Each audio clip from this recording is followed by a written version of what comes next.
সাল্লাম মেরাজের রাত্রে জান্নাত জাহান্নাম পরিদর্শন করেছেন এবং জাহান্নামবাসীদের কিছু শাস্তি দিয়েছেন। কিন্তু আমরা জানি যে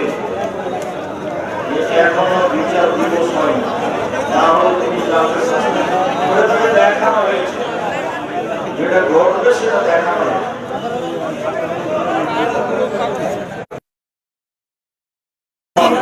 বর্তমান সময়ে এরকম বক্তব্য দিচ্ছি।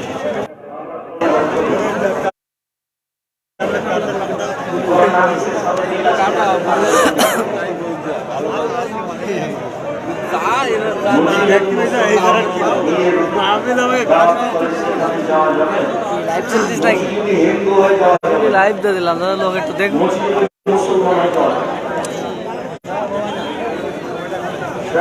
আপনি যে বললেন পাঠ করবে একবার করে হবে, কিন্তু অনেক আমাকে বলে যে আমার মেয়েকে কথা বলেছে নেই।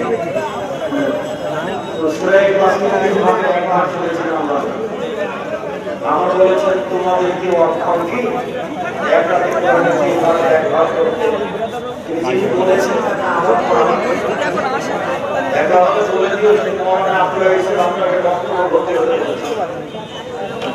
আমি বলছি সেটাই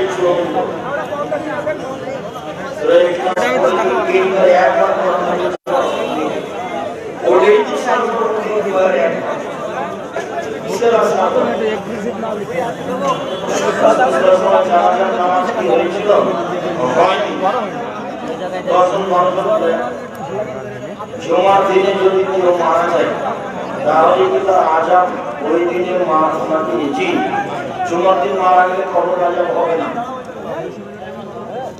সবাই লিখতে হবে না। এই যদি মারা যায় মাঝাবে মসজিদে সলাত আদায় করে রাফায় করলাম, অতএব আমি কি আগে চলে গেলাম না।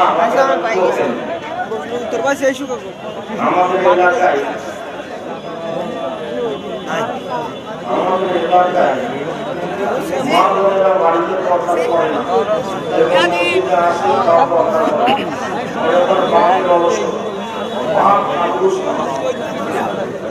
আমাদের এলাকায়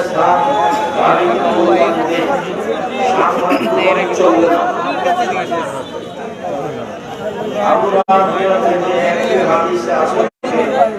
বাচ্চা হলে আনা দিতে হয়, কিন্তু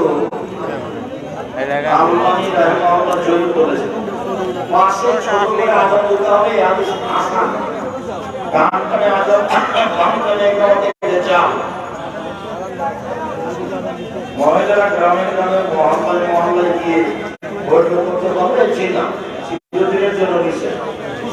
বাড়ি থেকে মারা মহিলা করবে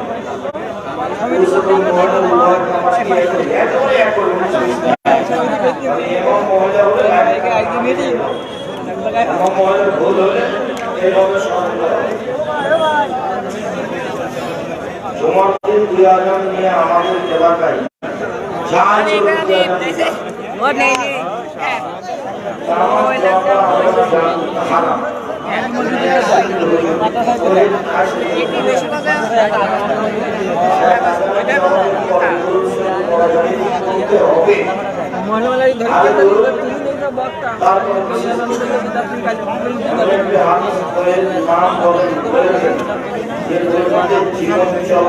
ওসমানের বাড়িতে বেদাত, তারাই হলো বেদাত।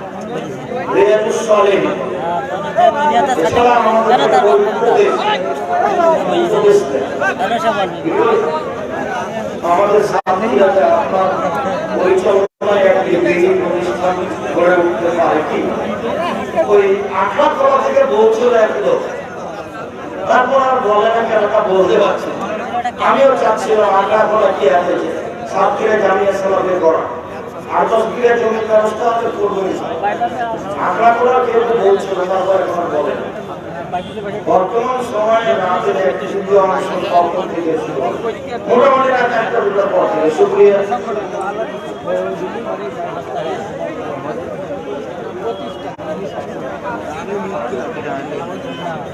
বর্তমান নাম কি? আব্দুল গফফার মোহাম্মদ ধলইগাছা ও 12টায় পত্রিকায় এজেন্সি আপনাদের সহযোগিতা করতে হবে। আপনাদের যেমন ভালোবাসা আমি এটা দেখতে চাই। আমার জীবন বাজি রেখে যেটা সবচেয়ে চেষ্টা চালিয়েছি নারীদের সম্পত্তি, এটা জাতীয় সম্পদ, এটা জানিয়ে সমাজের মুখপাত্র লক্ষ লক্ষ টাকার খরচ আছে। আপনারা এদের সাথে যোগাযোগ করে পত্রিকা লিখতে পারেন। শুক্রিয়া।